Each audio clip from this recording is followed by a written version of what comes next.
7:05 a.m. I usually don't like to be up this early because I've either gone to bed late, but I am awake. I'm excited and ready to roll. I might have to squeeze a shit, but you know, it's part of life. Squeezing shit. Later on Sunday when we talked to my mom, she'll tell you the story about like when I got into bodybuilding, how that was really weird for her and everything, because they didn't know anything about it till they saw me get up on stage and flex. Like they didn't know anything about bodybuilding. So to hear from their perspective, it's just a whole other story. But she was telling me about like how for my 18th birthday, when they asked me what I wanted a gym membership. So that's when they got me my gym membership. That's when I started working out in the gym. But before then, I was so into it already. I was working out in my room, my bedroom, and I just had a bench and some dumbbells that we got from like Walmart. And I was just getting so creative in my room. And finally, when I got 18, I was like, well, I need because I was driving at that point. I'm like, I need a gym membership. I gotta go and make some real gains. So I would like study the book and then at nighttime, like execute the routine that I like studied that day. It helped me a lot, you know, just kind of learn all the basic exercises. And then it gave me a good foundation, basically. So then when I would see like, oh, why is he doing this exercise in this variation? It gave me like that foundation, like, okay, I understand. Like it can be done this way, but it can be modified. Like if you lean over more, or you flare out your elbow on this move, it can hit different angles of that same muscle. But you have to have a foundation. Like if you start learning about the tweaks, but you don't know how to do the basic movement, then you don't really. And then instead of YouTube, what was really popular was bodybuilding.com, which is still around today.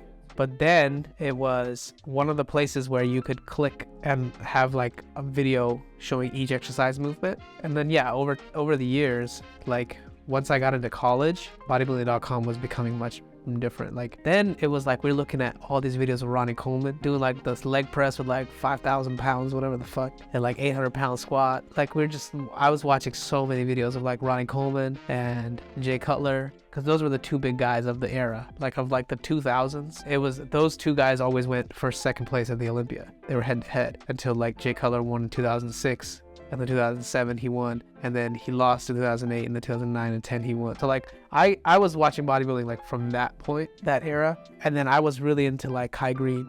I got into him like really heavy, like 2010, 11, because he really started getting in my head about like mindset. Once I started competing and all, I really got into the mindset with him. At that point in my life, that was what was holding me together, was attaching myself to working out. Because I felt like everything else in my life was just not in my control. Like my dad's health was really bad at the time. Our family situation wasn't that good because the recession just hit, right? Like 2008 crash just happened. So 2011 was when the impact of the 2008 crash was at its worst. So then I was doing all that because I felt like I was earning my stripes in a sense. Like I think that was the best part. I think a lot of it was like also pushing myself through discomfort. Like it's just really uncomfortable to be in that position, but I was like, no, we're going to push through. And that's when growth happens. It's when you're uncomfortable.